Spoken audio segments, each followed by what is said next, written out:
طب يا جدعان احنا دلوقتي تايهين في المنصوره مش عارفين نتغدى ايه، فاحنا سالناكم عن احسن مكان ممكن تتغدى منه في المنصوره، فكلكم اجمعتم على مكان واحد ما اعرفش ليه. مكان اسمه شيلتر. قد وصلنا يا جدعان، شيلتر اهو، اساميات اهو.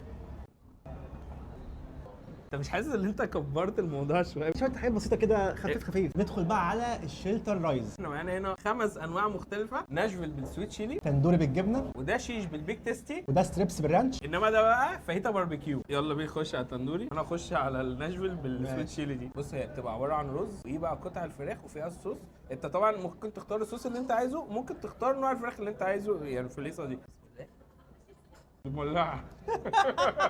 ايه رايك على ما خلص؟ ونجرب بقى تندوري بالجبنه كده، تندوري مع رز مع جبنه كله مع بعضه.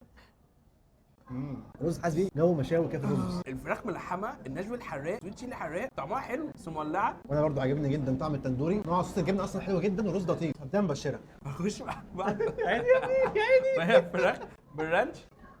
بالله التتبيله بتاعت الفراخ الستريبس حلوه قوي، صوص الرانش خطير، وعاجبني ان هي ما فيهاش عيش، عارف اللي هو ايه، طلعت بره حته الفته، فاهمني؟ ريزو. ايوه. تعالوا معايا بقى نجرب مع بعض الفاهيتا بصوص الباربيكيو. دي خلطه كده بالفراخ كده، عندك مثلا فلفل كده، رب كوش سبايسي بس.